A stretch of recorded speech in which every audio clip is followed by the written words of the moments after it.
Sang wayah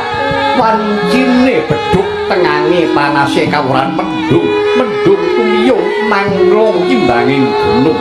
gumawan munteng guntur anak branging tawar kumawunging jagat wetan pinatesan Cakrawala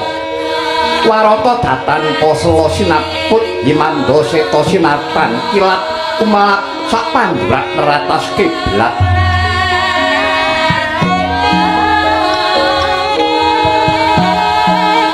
kebegan raos duh kita jroning sanggrahan Jalarunda sanggrahan Jalarunda ing mriku wonten tlaga wiyar wening tirtane tepine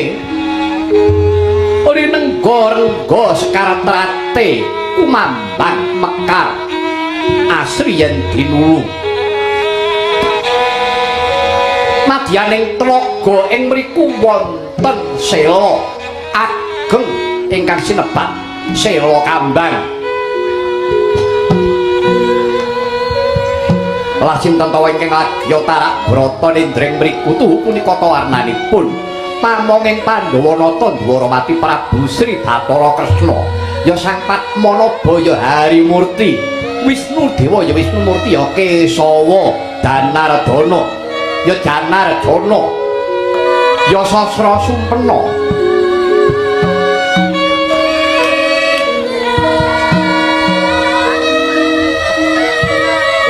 apa to sababe Nararata Dwaramati Tapa Nindra wonten madyaning Makambang ing cipta meminta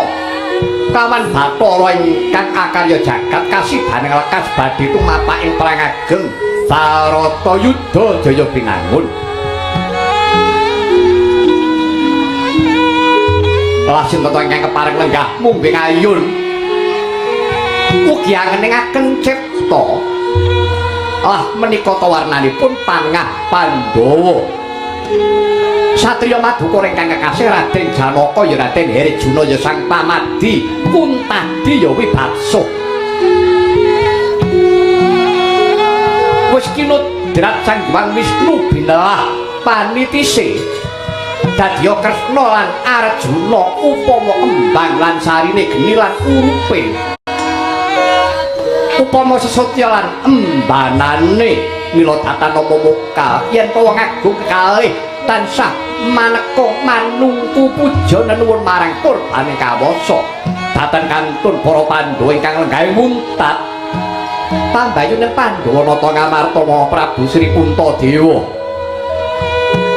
ingkang lenggahe muri gedhang karang yayah lir prayit neng kewuh kadang panenggak Pandhawa satriya unggul pawenang ya satriya Jodipati Raden Harya Werkudara ya sang Bimasena ya Bratasena ya sang Wayunindo Handawastrat Maja pamekarsing Pasiban Ragil Pandhawa kembar Raden Angkula mimah Raden Sadewa ora sidhem permanem tanana kang samya nyabawa kaperbawan wong agung kekalih dene ramangsa semedene nuwun marang purbaning Bathara Kedadak rikala semono wonten cahya kekalih tumalorot saking Dirgantara lah menika warnanipun Sang Narayana miwah Sang Pamadi mangsa saking kayangan Suralaya sigra manjing marang anggane sowan-sowan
Kresna alonang ngadika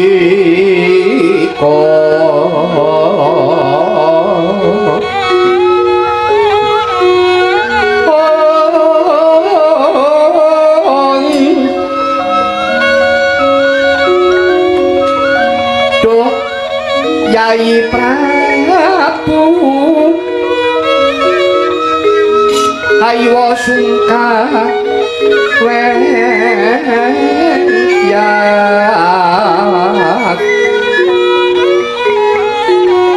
miatsola ing rinira sang arya Wrekudara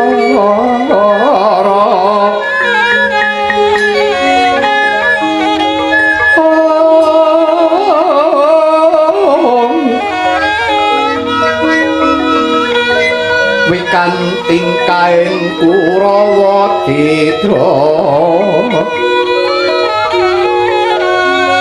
benira pasrah mring Bathara luhun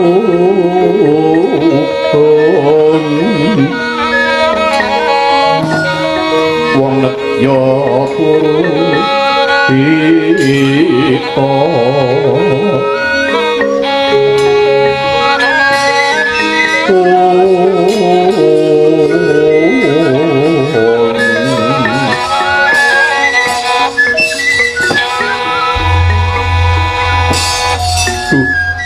Koko Prabu pengayoman kula Koko Prabu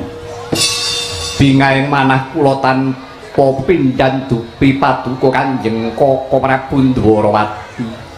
sampun kepareng wungu saking anggen paduka tarak Bratanendra Koko Prabu kari paduka kula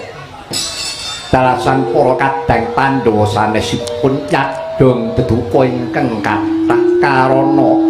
angger ridho anggen paduka katemben kewala tarak brata ambo bilih wonten kalpatan kula Koko Prabu pidana menapa ingkang badhe kula sandhang kula namung tansah ndherek kepareng paduka Kanjeng Koko Prabu aduh Yayi samiyaji kadangipun Kakang Yayi estunipun kadang kula para Pandhawa mboten lepat saestu mboten lepat Yayi malah keparapun Kakang rumaos bombong karana menapa kadang kula para Pandhawa ndungkap lan ngertos menapa ingkang dados gegayuhan kula liripun pun Kakang nindakaken jejibahan menika mboten kangge pun Kakang pribadi nanging sedaya menika muhung kagem kadang-kadang kula para Pandhawa ingkang badhe nindakaken jejibahan luhur netepi jiwa kasatriyan mangrurah satru murka mekaten Koko Prabu inggih Yayi wah Kresna criteng kakangku piye Werkudara janjane aku iki wis jelek bosen nggonku nunggone wong turu urung karuan kapan tangine mulane aku ya njaluk pangapura kapeksa jlamprong sing tak uring-uring Janaka sing tak undhamana jaring akune jlamprong karo Kakang Kresna kuwi sedulur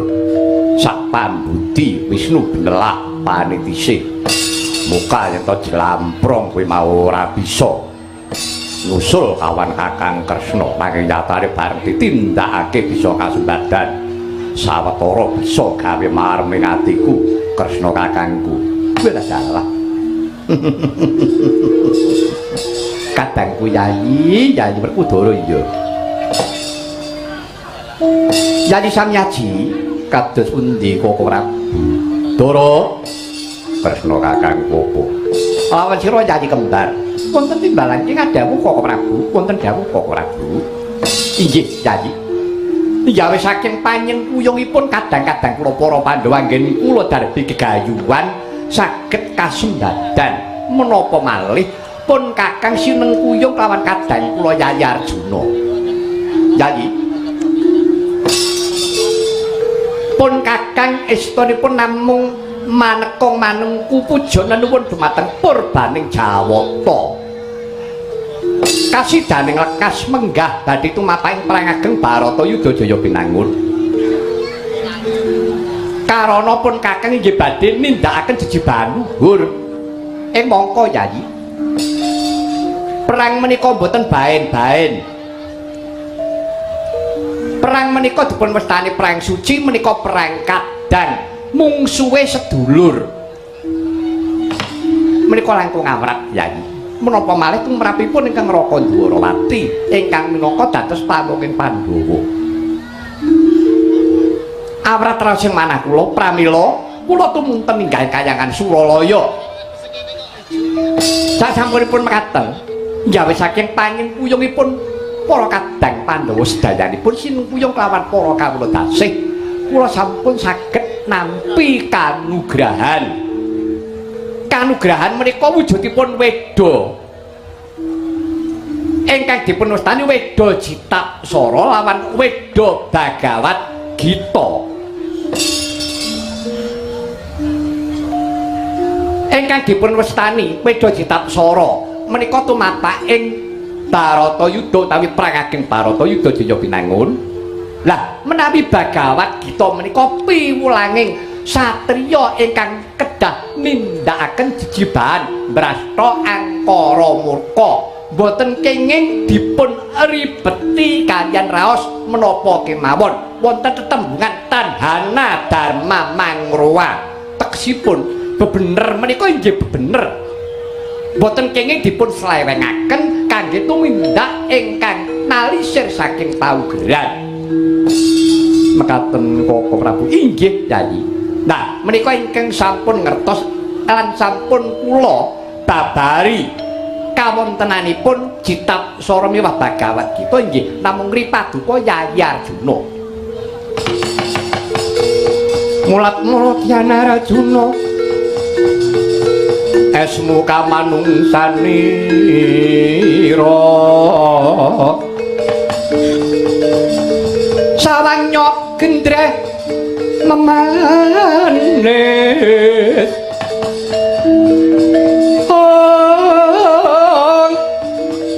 liringe dikamanyan singa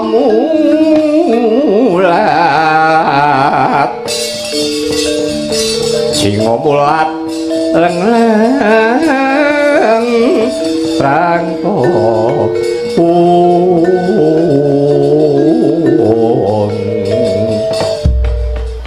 Yayi Arjuna wonten timbalan iki ngadhawuh Kanjeng Koko Prabu kaya wis tak dawuhake rikala pun kakang kelawan Siadi ana kayangan Suralaya inggih Koko Prabu wiwit dina iki nganti tumapaking perang gedhe Baratayuda tembe Siadi ora kena pisah kelawan pun kakang inggih Koko Prabu Werkudara Kresna kakangku apa mengkene ya Yayi sadurunge pun kakang bakal paring dawuh kelawan Siadi ibarate wong gegawa iki Pandhawa ora saya enteng saya abot luweh-luweh tumrape Yayi Werkudara sesanggan abot ibarate wong angkat junjung nek kuat tak angkat ora kuat tak broke lho aja ngono yen to Siadi mengkono tekse kowe arep endo saka jejibahan dhuwur mau lan-lan saking menika monggo Yayi sumene sawetawis Werkudara mengko ana bab-bab wigati sing bakal tak dawuhake kelawan Siadi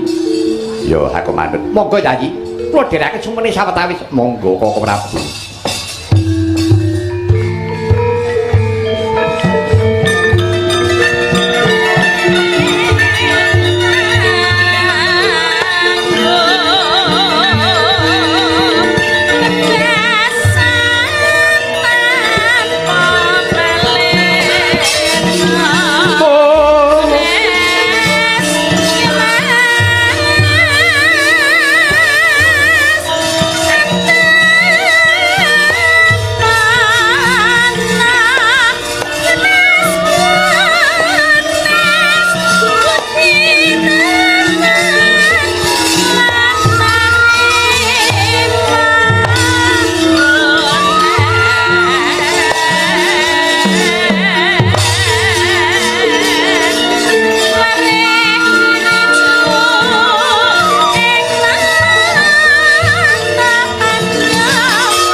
becik kudu eling